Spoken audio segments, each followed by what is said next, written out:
स्वागत है आपको मेरे YouTube चैनल सई सानवी वन में। और आज मैं यहाँ पे श्री साईं सच्चरित्र अध्याय 1 जिसका शीर्षक है गेहूं पीसने वाला एक अद्भुत संत वंदना, यानी गेहूं पीसने की कथा तथा उसका तात्पर्य, उसको मैं सुनाऊंगी। पुरातन पत्ती के अनुसार श्री हेमाड पंत श्री साईं सच्चरित्र का आरंभ वंदना करते हैं।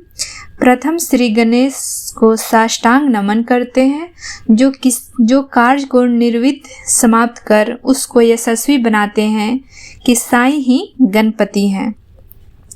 फिर भगवती सरस्वती को जिन्होंने काव्य रचना की प्रेरणा दी है और कहते हैं कि साईं भगवती से भिन्न नहीं हैं, जो कि स्वयं ही अपनी जीवन संगीत बयान कर रहे हैं। फिर ब्रह्मा, विष्णु और महेश को जो क्रमशः उत्पत्ति, स्थिति और संहार करता है और कहते हैं कि श्री साईं और वे अभिन्न हैं। वे स्वयं ही गुरु बनकर भव सागर से पार उतार देंगे। फिर अपने कुल देवता श्री नारायण आदिनाथ की वंदना करते हैं जो कि कोकन में प्रकट हुए। कोकन वह भूमि है जो कि श्री परशुराम जी ने समुद्र से निकालकर स्थापित किया था। तत्पश्चात वे अपने कुल के आदि पुरुषों को नमन करते हैं।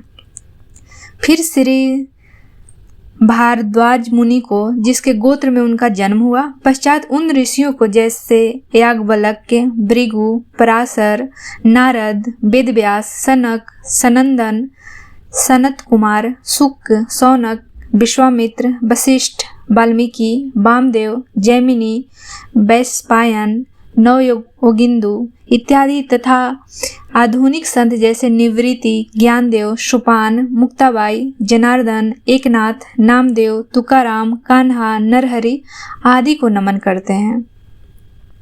फिर अपने पितामह सदाशिव, पिता रघुनाथ और माता को जो उनके बचपन में ही गत हो गई थी, फिर अपनी चाची को जिन्होंने उनका भरण पोषण किया और अपने प्रिय ज्येष्ठ भ्राता को नमन करते हैं। फिर पाठकों को नमन करते हैं जिनसे उनकी प्रार्थना है कि वे एकाग्रचित्त होकर कथामृत का पान करें।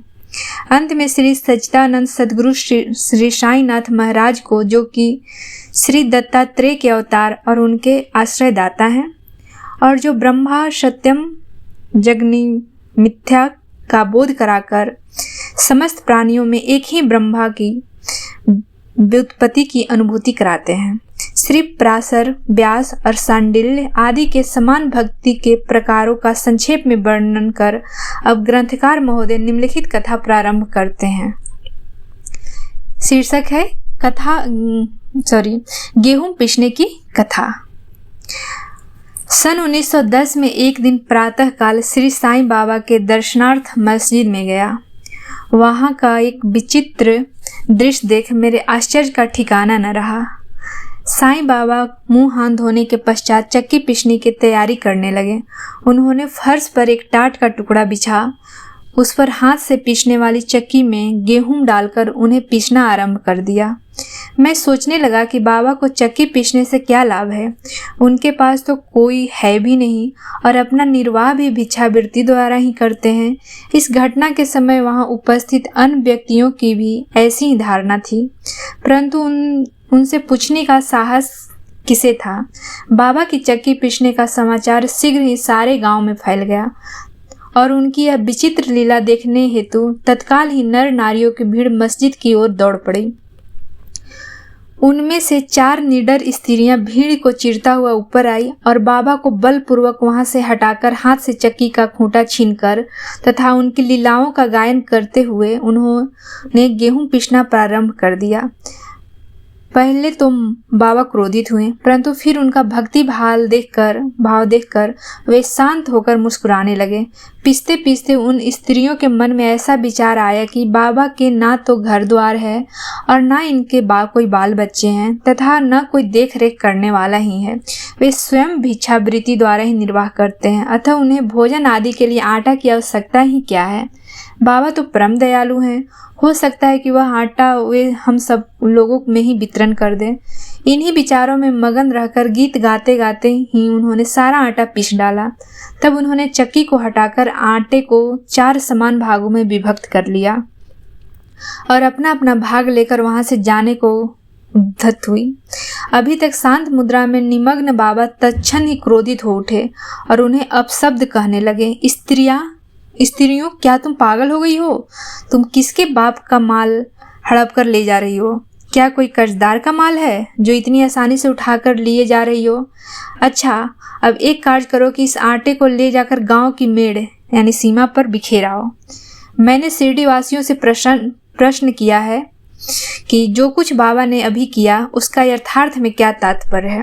उन्होंने मुझे बतलाया कि गांव में बिसूची का हैजा का जोरों से प्रकोप है और उसके निवारणार्थ ही बाबा का यह उपचार है।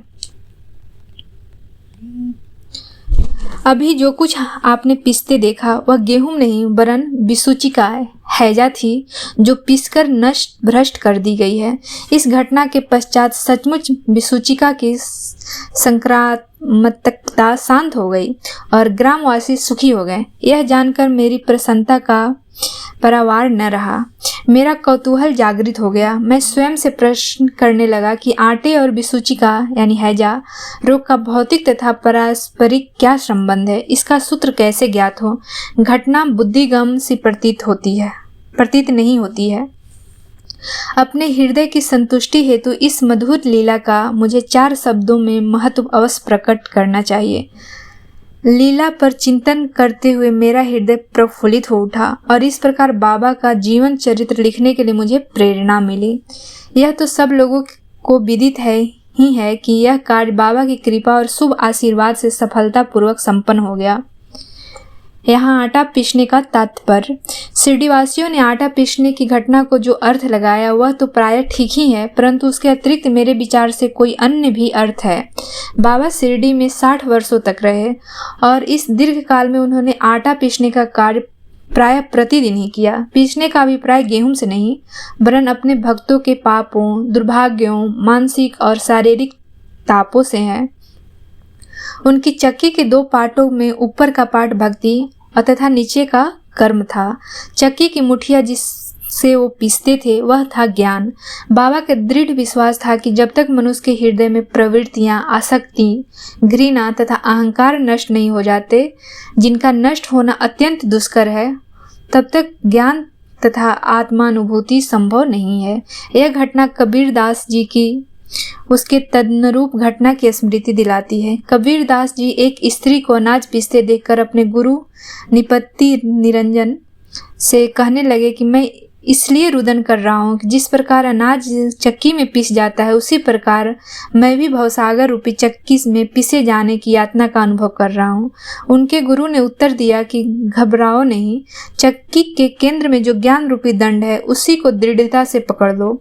जिस प्रकार तुम मुझे करते देख रहे हो उससे दूर मत जाओ, बस केंद्र की ओर ही अग्रसर होते जाओ और तब यह निश्चित है कि तुम इस भवसागर रूपी चक्की से अवश्य ही बच जाओगे।